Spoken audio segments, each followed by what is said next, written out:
Hence the Jan has got it. Mike, thanks very much. I see what you did with What a Picture as well. Oh, yes, exactly. Well, I do plan ahead, think ahead, you know. Yes. We're going to talk about some extraordinary images now. So, second-hand shops. Maybe you're looking around and you think you found something a bit special. So, Oliver Wilde did that. He was looking around an antiques market. This is in Salisbury. He's an amateur photographer and spotted an antique camera. Turned out to be 100 years old. The interesting thing, or the additional interesting thing, was what he found inside. A 70-year-old film that had never been developed until now. So let's take a closer look at some of the photos that he found.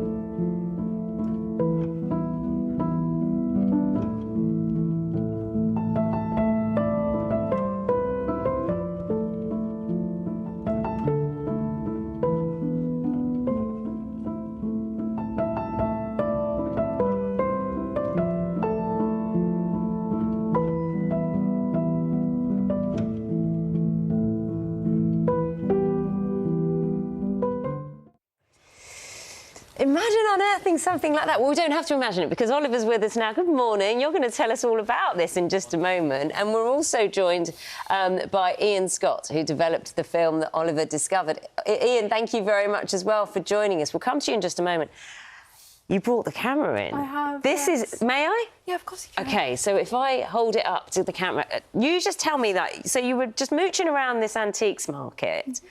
Found this. Are you into photography? I love photography. I do it as a hobby. It's my main hobby. I love doing it. OK, so you picked it up and thought, what, OK, I might just be able to fiddle around with it and, you know, learn a bit about kind of how it used to work compared to now. Yeah, usually when I find cameras in the antique shop, I usually try and find a place to sit down and take my phone out and just see how I would load the film or how you could just take it apart just like that camera just to see how it works. I mean, when you have something like this that's so old, you know, you're quite tentative with it. I'm being very careful. Did you actually know how to get to the film? I know it sounds a rather silly thing to say. I didn't. I know I've heard of these kind of compact cameras before, but I had to look up on how to open it up. It is really quite fiddly. And the age definitely shows when I try and open the camera. OK, so take us a little bit further down the process. And I think you've got some... Have you got some of the images? The original film is in there as well. Oh, are you allowed to take that out? Yeah, I can. I just feel like everything about it's going to be so delicate, but... Because do you remember you weren't supposed to let negatives kind of be seen in... Do you know, there'll be people looking at this who've never... Yeah. So You've got the film developed. We'll talk to Oliver... we'll talk to Ian about how that works in just a moment. What did you see? What was the first image you saw? The first image I saw was the event in Chipping Sodbury. Honestly, I wasn't expecting much to come out of it. If I was expecting any film to be developed that you can actually see, I was expecting... Just explain to people, an event. So you've no idea, this is 100 years ago. Yeah. Somebody was there, took a picture. The camera's 100 years old, but the film is around, I'd say, 80 to 70 years old. OK. And this is the picture we can see here. There are many. I mean, were you able to identify any of the people? Have you had a chance to kind of look back into the history books? I've not been able to identify anyone. Well, I was able to identify the event, but not the two men that are in... What was the event? The event was I'm pretty sure it's the first successful caesarean section quadruplets. Do we know who this... Sorry, we're skipping through some pictures here. What's this? What's the significance of that image? These two people, do you know? No, not those two people. It was the big crowd outside of the Portcullis Hotel in the Chipping Sodbury. Right. Well, I suppose in a way it's all about kind of piecing things together. And Ian, do you want to pick up a little bit on that? Because I dare say for you, as someone who loves cameras, works with that, what a joy to be involved in this mystery. Yeah, it's lovely to be part of the story and to do our bit in processing the film. We knew Oliver before, but it's really interesting that she has got the event. You know, it's lovely. they're great pictures. It's like a little time capsule. You know, and 50, 60 years later, we're looking at these, trying to work it out. It's a big puzzle, and it's great fun.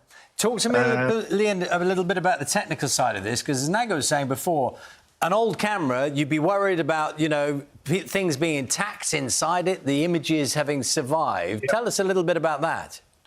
So film should be processed pretty promptly. So 50, 60 years is not recommended. So it comes on little spirals like that, and we have to take the film out in the dark, load it into a spiral in the dark, then it goes into a pot with a lid, then we can turn the lights on and we can process it. Because it's such an old film, I do a stand development, which takes about an hour. So a very weak developer for a long time to give the image time to build up, and then we can fix it. Then we'll scan it, and then we can kind of adjust it and try and get the best image that we can. These negs were phenomenally good, so I didn't actually have to do much. Doesn't always work like that. I've done some this week, and we had to do quite a bit more in Photoshop to get a good image. So Oliver's very lucky that we got some great images. Ian, it's so interesting hearing from you. Oliver, I mean, you are obviously a lot younger than I am. So I remember the days when you'd kind of get your film out of the camera and you'd go and you'd hope that it would be OK. Do you realise just how impressive it is that these photos have come out? Incredibly impressive. Like I said, I really wasn't expecting. I had my really, as low as expectations can go because of just how old the camera is. And I'm still baffled that Now, a couple of thoughts spring to mind, Oliver. You'll be aware that you being here this morning on a Saturday morning on BBC Breakfast means this is cast wide. It is. All of a sudden. If there's... Have we still got the images? Can you just check in with the director? We've got some the pictures that have been taken. Because I'm thinking particularly, Oliver, I don't know about you, those two gentlemen that we saw, somebody somewhere is going to know who they are. There's someone, I really, really do hope. So, just to be clear, where were these pictures taken? This, a lot of people have helped me figure this out. It's Swilcan Bridge, I think that's how you pronounce it, in St Andrews in Scotland. OK. It's a boys' school, I think it's a university. And, yeah, they seem to be wearing the uniform for it. Like gowns? Yeah, kind of academic event? Well, our viewers are a very resourceful bunch, so don't be surprised if they come back with some answers. Oh, yeah, so do we. Oliver, it's been lovely talking to you. Thank you so much. It's a great story. Ian Scott, thank you very much as well for being part of this big puzzle. Take care. Yeah. All right. Thank you very much. Time now is 9 o'clock.